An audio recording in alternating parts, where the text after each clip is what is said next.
Good morning, everybody. Welcome back to Venomous Garage. It's been a little while. Figured I'd take the 2020 Shelby GT500 out for a little drive and chat and tell you why I'm going electric. Oh man, this car is so filthy and dirty. I haven't had a chance to drive this thing. I've had some family commitments that came up that's taken me away from cars for a bit, so that's why there's a lack of content on the channel. But hopefully we can get back to a little bit of normalcy while I can start having some fun. Anyway, I wanted to talk a little bit about the title of this video. You are right. If you clicked on this video saying, hey, what the F, you're right. I have actually purchased my first electric vehicle, and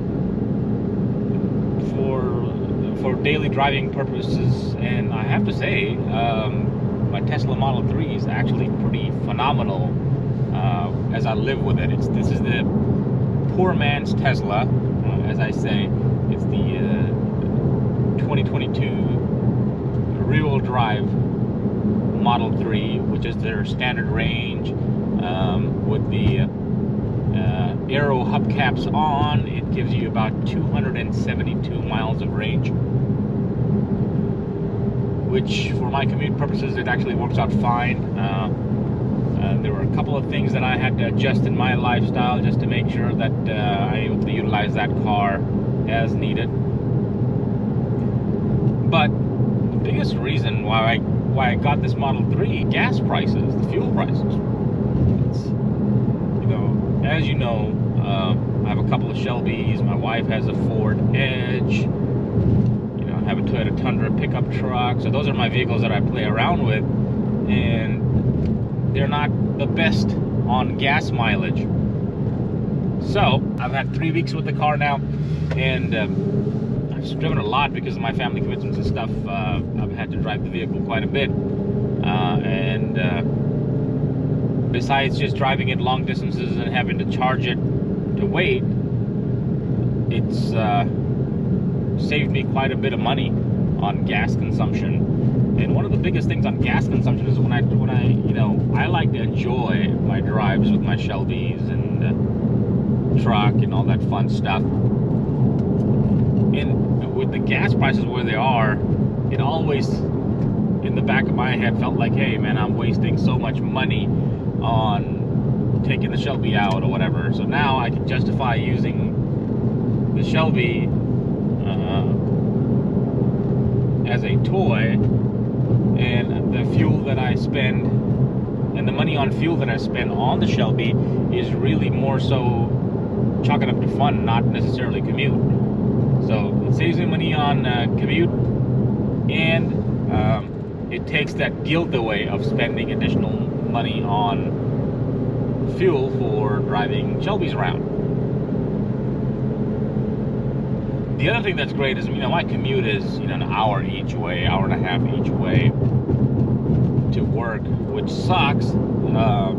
And with all the technology that's inside the Tesla, I can turn on autopilot. I have the FSD, the full self-driving package on the Tesla. It helps me quite a bit to alleviate some of the stress of the daily commute. It's fun to drive that little zippy car around. That's the single motor version of the Model 3, so it's not the the high-end pickup. I believe it does 0 to 60 in 5.8 seconds, which is still quick. It has about 280 horsepower, 300 pound-feet of torque. Just to kind of give you something in context here, I bought a brand new 2000 Ford Mustang GT. That thing had 302 pound-feet of torque. So it's awesome. It runs great, relatively maintenance-free, no trips to the gas station. I just charge it overnight. I had to install a Tesla wall charger in my home to get the 30 miles per hour of charging on the car to make it worth my while. But other than that, it's worked out great. I'll give you a little tour of that car here shortly. I've already started doing a couple of mods here and there on it, so that's kind of cool. But it's my first foray into electric vehicles, and I think it's a great compliment when you have a car like this that's a gas hog to be able to utilize fuel efficiently, not have guilt about, you know, spending X amount of dollars filling up your sports car every so often. And you know, at this point, I don't think I'll ever go back to owning a ICE, internal combustion engine car, for daily driving purposes. Anyway, let's go for a little drive.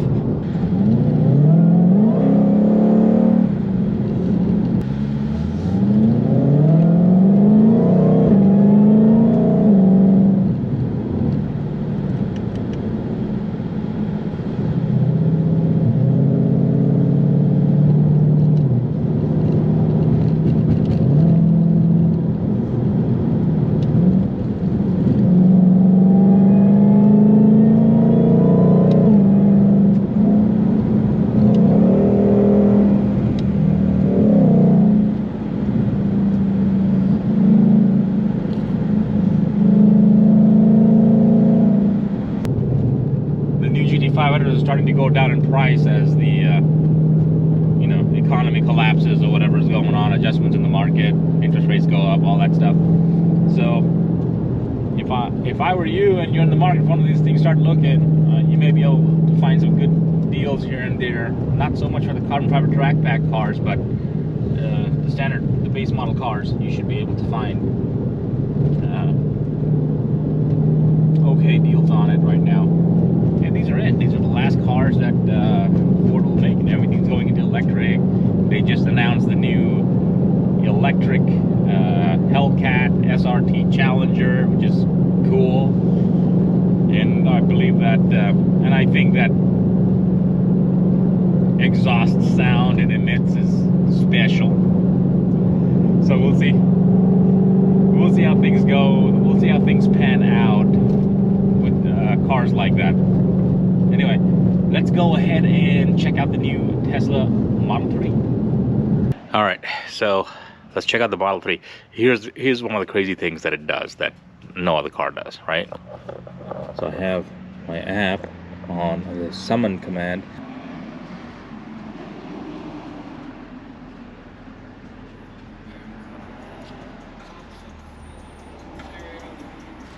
That's right, nobody's in the car. As you can see, it's coming to me.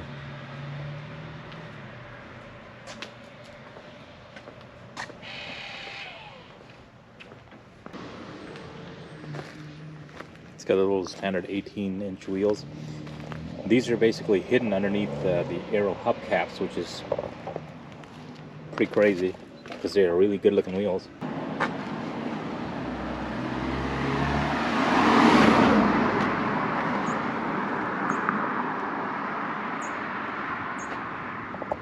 Not a bad looking car,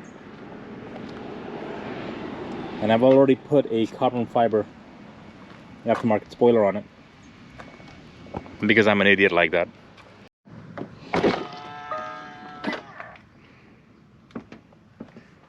It's got their white interior, which is kind of cool.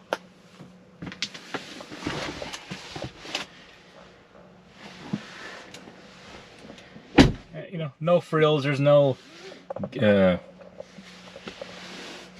gauge cluster above the steering wheel stack. Everything's controlled by tablet here, and it's very quiet. I mean, there's no motor, so there's no motor sounds. And as you can see, it's got these cool cameras and sensors in it just to make sure.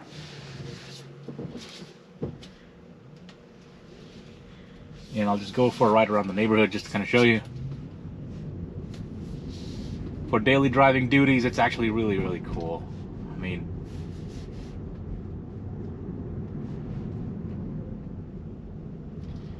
it's able to find, you know, the camera basically senses where all the vehicles are surrounding it, and it'll alert you if you're about to crash or follow too closely or about to hit a curb. Lots of real convenient features that regular vehicles don't have. And it also has the app functionality on it, which your phone becomes your key. You can summon the vehicle, as you saw earlier on. I can set up the air conditioner on it if I wanted to. I have it off right now just so I can talk to you guys, but I can certainly turn it on. It'll get cold. You can make it hot quickly before I go for a drive. Everything's kind of set up that way, which is really cool, and I enjoy it. And let me turn the AC off, and I enjoy it quite a bit. Again, it has the autopilot feature on it, so I can, if I have it set, I can, on the freeways, I can have it set up so that it steers for me, it'll brake for me when needed. You know, I gotta be paying attention because every so often it'll tell me to, hey, move my steering wheel or scroll wheel here, and I'll do so. And that's how it knows that I'm paying attention as I'm being driven around.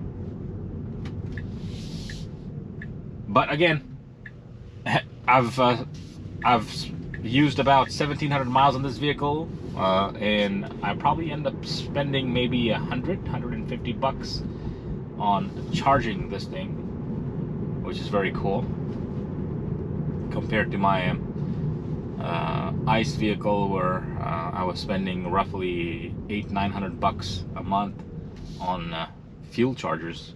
So although the cost of entry is quite a bit on this thing, it's very cool to be able to